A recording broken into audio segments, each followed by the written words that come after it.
ఏదో awareness campaigns run చేస్తున్నా, మా ఇంట్లో ఎవరికో ప్రాబ్లం వచ్చింది, నాకే ప్రాబ్లం వచ్చింది కాబట్టి దీని గురించి నేను స్టడీ చేశాను. నేను ఒక 5 సంవత్సరాలు దీని మీద స్టడీ చేశాను, వేరే ఏ పని చేయలేదు. నాకు మెడికల్ బ్యాక్గ్రౌండ్ లేకపోయినా కానీ నేను బాగానే నేర్చుకున్నాను. కాబట్టి నేను నా ప్రపంచంలో ఉన్న, నా సొసైటీలో ఉన్న అందరికీ ఇన్ఫర్మేషన్ అంతా నేను పాస్ చేయాలి. అందుకనే నేను వీడియోస్ చేస్తున్నాను, లేదంటే కమ్యూనిటీస్లో వెళ్ళి మాట్లాడుతున్నాను, ఫోరంలో మాట్లాడుతున్నాను అని చెబుతూనే సడన్గా తొండ ఊసరవిల్లు అయినట్టు సడన్గా ఒకరోజు దీన్ని కమర్షియలైజ్ చేసుకొని డబ్బులు సంపాదించుకుంటారు. ఇప్పుడు మీరని కాదు, మీలాగా అదర్ దాన్ మెడికల్ బ్యాక్గ్రౌండ్ నుంచి వచ్చిన ప్రతి వాళ్ళు చాలామంది చేస్తున్న ఒక దోపిడీ ఇది. ఇక్కడ మెయిన్ ఏంటంటే క్యాన్సర్లో డిసీజ్ మీద పేషెంట్కి అవగాహన లేకపోవటం వల్ల, లేకపోతే పేషెంట్ ఫ్యామిలీ మెంబర్స్కి డిసీజ్ మీద అవగాహన లేకపోవటం వల్ల ఇక్కడ ఏంటంటే మీకు ఆల్టర్నేటివ్ థెరపీలకి స్కోప్ ఎక్కువ ఇస్తుంది.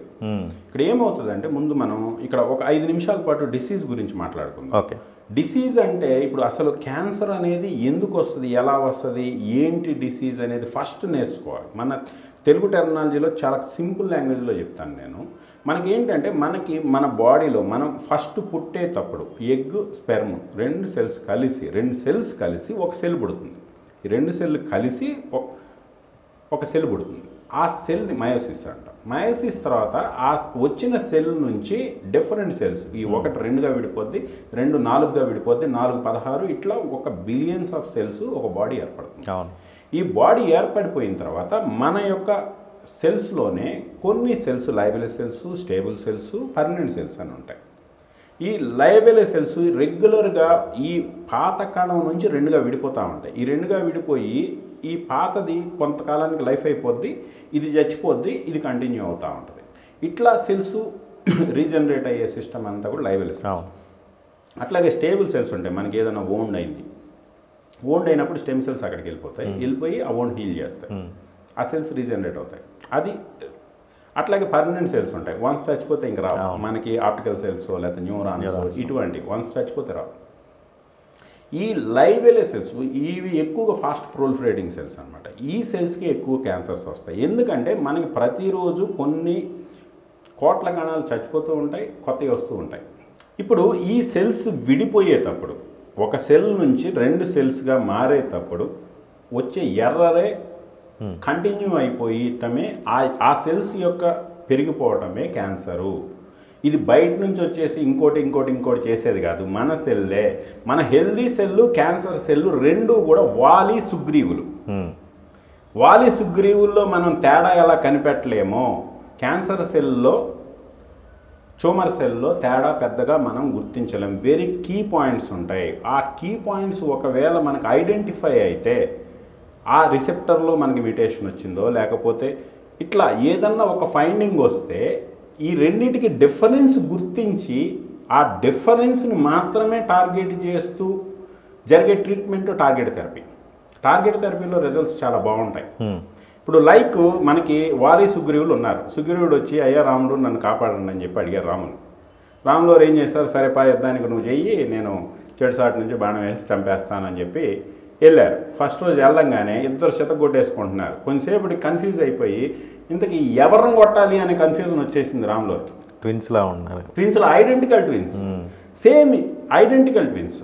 అప్పుడు చావు దెబ్బలు తినొచ్చాడు. అయ్యా నువ్వేదో కాపాడతావు అని చెప్పి నేను నిన్ను తీసుకొని పోతే నన్ను ఈ రకంగా దాన్ని ఇచ్చావు, నువ్వు దీనికోసం నన్ను వచ్చింది అని చెప్పి మళ్ళీ సుగ్రీవుడు ఏడ్చుకుంటాడు. బాబు ప్రాబ్లం వచ్చింది, మీరిద్దరు ఒకలాగా ఉన్నారు. నేను వేసిన బాణం కర్మగాయలు నీకు తగిలింది అనుకో, నువ్వు పోతావు. సో నేను చంపుకోవటం కంటే దెబ్బలు తినేయటమే బెటరు అని చెప్పి నేనేం చేయకుండా వచ్చానయ్యా, ఓ పని చేయ, రేపు వెళ్ళి దండేసాయి. ఓకే, ఓ దండేస్తాం, దండ వాళ్ళ మెడలో వేసేయి, దండ ఎవడ మెడలో ఉందో వాడిని కొడతాను నేనని చెప్తారు. ఈ దండేసే ప్రక్రియే కీమో. ఈ దండేసే ప్రక్రియ కీమో. ఇక్కడ ఏం చేస్తామంటే మనం ఇందాక ఏం చెప్పాము, సెల్ ఎర్రర్ వస్తుంది. ఆ ఎర్రర్ కంటిన్యూ అయిపోయి అవి పెరిగిపోతూ ఉంటాయి. రెండోది ఏంటంటే ఆ ఎర్రర్ వచ్చిన సెల్స్ని క్వాలిటీ కంట్రోల్ యాక్చువల్లీ తీసేయాలి. క్వాలిటీ సస్పెండ్ చేసి బాబు ఈ సెల్ ఎర్రర్ వచ్చింది, దీన్ని రిజెక్ట్ చేసేస్తున్నాం అని చెప్పి దాన్ని ట్రాష్ చేసేయాలి. ఆ ట్రాష్ చేసే మెకానిజం వీక్ అయిపోతుంది. ఆ మెకానిజం వీక్ అయిపోయి ఆ సెల్స్ను ప్రాసెస్ కంప్లీట్ చేయడమే క్యాన్సరు. ఈ చెక్ పాయింట్స్ ట్రబుల్ అయిపోతాయి, క్వాలిటీ కంట్రోల్ చేయాల్సినవి నిద్రపోతాయి, ఎర్రర్ వచ్చేస్తాయి. ఆ ఎర్రరు మళ్ళీ ఎలా వస్తాయి అంటే ఒక్కొక్కసారి ఎర్రర్స్ అమరజీవులుగా వస్తాయి, వాటికి డెత్ ఉండదు. యమగోళ సినిమాల్లో మనకి ఎన్టీఆర్ కానీ కిందకి ఆయుష్ లేకుండా వచ్చేస్తే మళ్ళీ బట్టకొచ్చుకొని ఆయుష్ రాస్తారు. చిత్రగుప్తుడు మళ్ళీ నుదుటి మీద ఆయుష్ రాసి పంపించి ఈసారి మళ్ళీ పంపించినాక ఆయుష్ అయిన తర్వాత చంపేస్తారు. అదే టైపులో మనం ఇక్కడ ఏంటంటే కీమోథెరపీలో మనకి బేసిక్ ఫిలాసఫీ ఏంటంటే ముందు ఎర్రర్ కంటిన్యూ అయిపోతుంది కాబట్టి కొన్ని రోజులు సెల్ సైకిల్ సస్పెండ్ చేసేస్తాం. సెల్ సైకిల్ సస్పెండ్ చేసేసినప్పుడు ఏమవుతుందంటే కొత్త సెల్స్ పుట్టవు, అవి హెల్దీ సెల్స్ పుట్టవు, ట్యూమర్ సెల్స్ పుట్టవు. ఈ సెల్స్ పుట్టనప్పుడు ఏమవుతుంది, ఈ సెల్ కొంత టయానికి ఇప్పుడు ఈ సెల్ మళ్ళీ రెండుగా విడిపోవాలి. రెండుగా విడిపోవాలంటే సెల్ గ్రో అవ్వాలి. గ్రో అయ్యే రా మెటీరియల్ మనం షట్ డౌన్ చేసేస్తాం. షట్ డౌన్ చేసినప్పుడు గ్రో ఈ సెల్ దాని ఆయుష్ అయిపోయింది అనుకోండి, అది చచ్చిపోద్ది. అలా చచ్చిపోవటం వల్ల ఒక్కొక్కసారి క్యాన్సర్ సెల్స్ అంతమైపోతాయి. సో సెల్ బర్త్ని మనం కొన్ని రోజులు సస్పెండ్ చేసేస్తే, సెల్ డివిజన్ మనం కొన్ని రోజులు సస్పెండ్ చేసేస్తే దానికి కావాల్సిన రా మెటీరియల్ అందకుండా చేస్తే చచ్చిపోతుంది అనే ఫిలాసఫీతో కొన్ని టైప్ ఆఫ్ కీమో డ్రగ్స్ నడుస్తాయి సెల్ బర్త్ కంట్రోల్ చేయటం. అట్లాగే కొన్ని ఏంటి అట్లా చేసినా కూడా కొన్ని ఆయుష్ రాసుకోలేవి, వాటికి ఆయుష్ అమరజీవులు అయిపోయాయి. మరి వాటిని ఏం చేయాలి, అవి మిగిలిపోతే మళ్ళీ రేపు రా మెటీరియల్ రాగానే మళ్ళీ ప్రొడక్షన్ స్టార్ట్ చేసేస్తున్నాయి. మరి వాటిని ఏం చేయాలి, అందుకని ప్రోగ్రామబుల్ సెల్ డెత్ అంటాం. ఆ ప్రోగ్రామబుల్ సెల్ డెత్లో ప్రాబ్లం వచ్చింది కాబట్టి డెత్ ఇండ్యూస్ చేయడానికి ఆల్కలైటింగ్ ఏజెంట్స్ అని సైటోటాక్సిక్ పాయిజన్స్ ఇస్తారు. మీకు హిట్లర్ టైంలో కంటైనర్లో పెట్టి జనాలను చంపేసేవాళ్ళు అంటారు. అప్పుడు కొన్ని మస్టర్డ్ గ్యాసెస్ తయారు చేశారు. ఆ మస్టర్డ్ గ్యాసెస్ పోను ఈ ఆల్కలైటింగ్ ఏజెంట్స్ కింద సైక్లోపాస్మైడ్లు కానీ ఓకే, లేకపోతే ఈ మనకి ప్లాటినం బేస్డ్ డ్రగ్స్ అంటారు. ఇప్పుడు మనకి క్యాన్సర్లో ఇస్తారు సిస్ప్లాటిన్ అని, ఆక్సిప్లాటిన్ అని, కార్బోప్లాటిన్ అని, ప్లాటినం బేస్డ్ డ్రగ్స్. ఇవన్నీ కూడా మనకి సెల్ డెత్ని ప్రొవైడ్ చేస్తాయి. అంటే పుట్టేటప్పుడు కంట్రోల్ చేయటం, ఆల్రెడీ పుట్టేసిన నాటిని చంపేయటం. ఈ స్ట్రాటజీతో వచ్చేదే కీమో.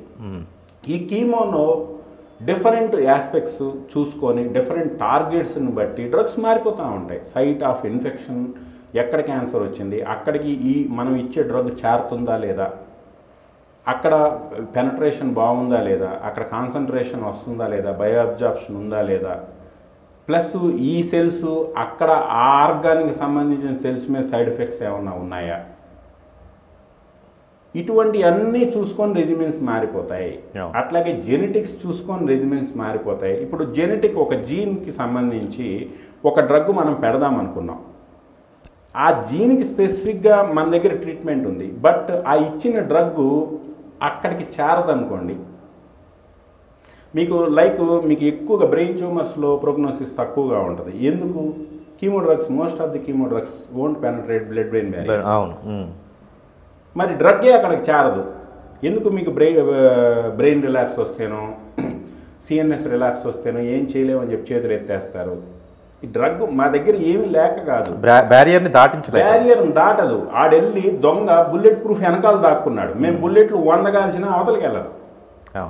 అవతలకి వెళ్ళినప్పుడు రా చూసుకుందాం అంటాడు దాని వెనక నిలబడి, మనది వెళ్ళదు. అక్కడ ప్రాబ్లం వస్తుంది. అటువంటి కేసుల్లో ఏం చేయలేకపోతున్నాం. అవి ఏం చెయ్యాలా అనే దానికి రీసెర్చ్ కంటిన్యూ అవుతుంది. ఇక్కడ ఏంటంటే మేము బ్లడ్ బ్రెయిన్ బ్యారియర్ కూడా చింపేసి డ్రగ్ను పంపించచ్చు. అప్పుడు క్యాన్సర్ సెల్ వస్తుంది, బ్రెయిన్ వస్తుంది. బ్రెయిన్ ఆ టాక్సిటీని సస్టైన్ చేయలేదు కాబట్టి ఈ బ్లడ్ బ్రెయిన్ బ్యారియర్ దాన్ని అలౌ చేయదు. ఆ ప్రోటోకాల్ మనం బ్రీచ్ చేసేసి రెండింటిని చంపేసాం, మేము క్యాన్సర్ చంపేసామంటే రెగ్యులర్ సెల్స్ లాగా రిజువనేషన్ ఉండదు కాబట్టి నర్వ్స్కి, న్యూరాన్స్కి, కాబట్టి ఈ రెగ్యులర్ ప్రోటోకాల్ దానికి వర్తించదు. అటువంటి కేసుల్లో ఫెయిల్ అవుతారు. ఆ ఫెయిల్ అయ్యే కేసులు చూపించి అల్లోపతి ఏం చేసింది, ఇక్కడ అల్లోపతి ఏం బీకింది, ఇగో ఎంతమంది కీమోలు చేయించుకొని కూడా చచ్చిపోయారు కదా, దీనికి మీరు సమాధానం. అరే నువ్వు ఒక్కడిని ట్రీట్ చేయలేవు, ఇంతమందికి ప్రోగ్నోసిస్ ఇన్ని కేసుల్లో ఉంది, ఓవరాల్ సర్వైవల్ రేట్లు ప్రతి క్యాన్సర్కి ఇంత ఇట్లా ఉంది, సైన్స్ ఇంకా ప్రోగ్రెస్ అవుతుంది. ఈవెన్ మా ఫ్యామిలీలో వచ్చిన కేసుకి 1980కి ముందు ఇదే డిసీజ్ వస్తే with in 3 months family history ఉంది. చెప్తున్నా 1980s ముందు డ్రగ్ లేదు దీనికి. ఇదే కండిషన్ మీరు ఇదే కండిషన్ 1980s బిఫోర్ వస్తే సర్వైవల్ రేట్ 0. అటువంటిది ఈరోజు 10 డ్రగ్గులు ఉన్నాయి చేతిలో. ఓకే, ఇవాళ రెమిషన్ తెచ్చుకోగలిగాం, కంప్లీట్ రెమిషన్ తెచ్చుకోగలిగాం. ఒకవేళ దీనికి మళ్ళీ రెసిస్టెన్స్ వచ్చినా వీ హ్యావ్ 10 ఆప్షన్స్. అంత ధైర్యంగా కూర్చొని మాట్లాడగలుగుతున్నా నేను. ఇక్కడ టార్గెట్ దొరికింది అనుకోండి, ట్రీట్మెంట్ ఈజీ. టార్గెట్ థెరపీ అంటారు, టార్గెట్ థెరపీ లేకపోతే ఇమ్యూనోథెరపీ. ఇప్పుడు ఇమ్యూనోథెరపీ వస్తుంది. ఇమ్యూనోథెరపీ అంటే కొంతమంది వీడియోలు రిలీజ్ చేశారు. ఇమ్యూనోథెరపీ అంటే ఇమ్యూనిటీని చంపేయటం, నాన్ సెన్స్. అరే ఇమ్యూనోథెరపీ అంటే ఇమ్యూనిటీని స్పెషల్ ట్రైనింగ్ చేస్తాం, ఎన్ఎస్జీ కమాండర్ లాగా. మామూలు కానిస్టేబుల్ ట్రైనింగ్ వేరు, మామూలు సోల్జర్ ట్రైనింగ్ వేరు, ఎన్ఎస్జీ ట్రైనింగ్ వేరు, ఎస్బీజీ ట్రైనింగ్ ఇంకా డిఫరెంట్. ఆ టైపులో కార్టీ సెల్స్ అని వచ్చాయి. ఇప్పుడు బీ సెల్లో ఎక్సలెంట్ ప్రోగ్నోసిస్ ఉంది. అక్కడ ఏంటంటే మన సెల్స్నే తీసుకొని, మన టీ సెల్స్నే తీసుకొని, టీ సెల్స్ దాన్ని ఐడెంటిఫై చేయలేనప్పుడు దాన్ని టీ సెల్స్ గుర్తించే దానిని వాటికి అటాచ్ చేయటం, యాంటీబాడీస్ని వాటికి అటాచ్ చేసేసి అరే నేను పట్టుకున్న దొంగ ఉన్నాడు రారా అని పిలవటం. ఆ పిలిపించి టీ సెల్స్తో దాన్ని చంపేయడం ఇమ్యూనోథెరపీ. కొంతమంది ఇమ్యూనోథెరపీ అంటే ఇమ్యూనిటీని చంపేయడం అంటారు. ఇక్కడ ఇమ్యూనిటీ తగ్గిపోద్ది అని చెప్పి ఇంకొక నాన్ సెన్స్ మనకి సోషల్ మీడియాలో విపరీతంగా ప్రచారం ఉంది. కీమోథెరపీ అంటే ఇమ్యూనిటీని చంపేయటం. ఇక్కడ మనకి ఏంటంటే ఫాస్ట్ ప్రొలిఫరేటింగ్ సెల్స్ని మనం ముందు సెల్ సైకిల్, సెల్ బర్త్ ఆపటం కోసం ఆపుతున్నామని చెప్పారు. ఆపినప్పుడు మన బాడీ మొత్తంలో కూడా ఎర్లీయెస్ట్ లైఫ్ సైకిల్ ఉన్నది ఏంటంటే న్యూట్రోఫిల్స్. 5 అవర్స్కే చచ్చిపోతాయి. Maximum 3 days, maximum 1 day. Neutrophils very limited. Platelets ఉన్నాయి, వీక్లీ రీజనరేట్ అవుతాయి. మన రెడ్ బ్లడ్ సెల్స్ ఉన్నాయి, 120 days రీజనరేట్ అవుతాయి. అట్లాగే మనకి మ్యూకస్ లేయర్ ఉంటుంది, ఇక్కడ నుంచి కింద రెక్టం దాకా 3 to 4 weeks ఉన్నట్టు. 2 days. ఓకే, ఎవ్రీ 2 daysకి ఇక్కడ మీకు అందుకే బ్రష్ చేసినప్పుడు వైట్ లేయర్ వచ్చేస్తుంది, అది మ్యూకస్ లేయర్. ఇంటెస్టైనల్ మ్యూకోసా అంటాం. అదంతా కూడా మీకు ఎవ్రీ 2 daysకి పాత కొద్దీ కొత్తది వస్తుంది. ఎందుకంటే మనకు ఆ యాసిడ్ని రెసిస్ట్ చేయాలి స్టమక్లో. అటువంటిది 2 daysకి ఒకసారి రీజనరేట్ చేయాల్సింది. మనం సెల్ సైకిల్ సస్పెండ్ చేసినప్పుడు కీమో డ్రగ్ ఇచ్చి సంథింగ్ ఏదో ఒకటి ఇచ్చి సెల్ సైకిల్ మనం ఆపినప్పుడు న్యూట్రోఫిల్స్ రావు. న్యూట్రోఫిల్స్ రానప్పుడు ఏమైపోతుంది, bacterial infections, fungal infections main neutrophils control చేస్తాయి. ఆ న్యూట్రోఫిల్స్ రానప్పుడు ఇవి వచ్చే అటాక్ ఎక్కువ చేసే ఛాన్సెస్ పెరుగుతాయి.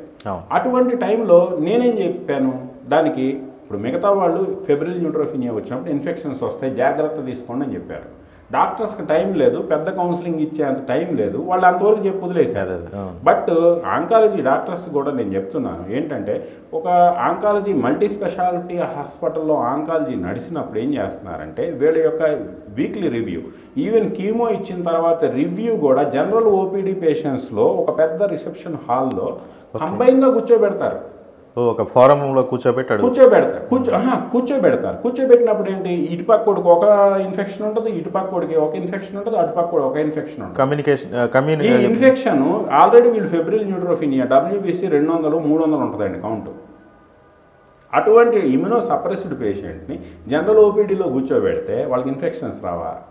ఆ ఇన్ఫెక్షన్స్ మళ్ళీ క్లియర్ చేయడానికి లక్షలు ఖర్చు అయిపోతాయి. కీమోకి పెద్ద ఖర్చు కావండి, టార్గెట్ థెరపీలు ఖర్చు అవుతాయి, ఇమ్యూనోథెరపీలు ఖర్చు అవుతాయి, కానీ మామూలు రెగ్యులర్ కీమోకి పెద్ద ఖర్చు కాదు. కానీ రెగ్యులర్ కీమో అప్పుడు ఇన్ఫెక్షన్ వస్తాయి, ఎందుకంటే సెల్ సైకిల్ సస్పెండ్ చేసినప్పుడు WBC లో ఉంటుంది. అట్లాగే ప్లేట్లెట్లు డౌన్ అయిపోతాయి. ప్లేట్లెట్లు డౌన్ అయిపోయినప్పుడల్లా SDP పెట్టుకోవాలి. అది నోన్ సైడ్ ఎఫెక్ట్స్. ప్లేట్లెట్లు ఎక్కించుకోవడంలో తప్పలేదు, సేమ్ బ్లడ్ గ్రూప్ తెచ్చుకొని. అట్లాగే RBC తగ్గిపోతాయి, HP తగ్గిపోతాయి. HP తగ్గిపోయినప్పుడు బ్లడ్ ట్రాన్స్ఫ్యూజన్ చేసుకుంటాం. బ్లడ్ ట్రాన్స్ఫ్యూజన్ చేసుకోవాల్సి వస్తుందని, ప్లేట్లెట్లు ఎక్కించుకోవాల్సి వస్తుందని చెప్పి కీమోని ఆపేస్తే డిసీజ్ ప్రోగ్రెస్ అయిపోదా? డిసీజ్ ప్రోగ్రెస్ అయిపోతుంది. మనకి ఇక్కడ డిసీజ్తో పోల్చుకుంటే ఇవి controllable side effects. Blood transfusion ఏమైనా కొంపలు ఆరిపోతాయా? యాక్సిడెంట్ అయింది, బ్లడ్ పోయింది, ఎక్కించుకోమా? ప్లేట్లెట్లు డెంగ్యూ వస్తే ఎక్కించుకోమా? దానికోసం కీమో ఆపాల్సిన అవసరం ఉందా? కీమో నీకు ప్లేట్లెట్లు తగ్గిపోతాయి కాబట్టి కీమో చేయించుకోవద్దు అంటున్నా ఏమన్నా అర్థం ఉందా?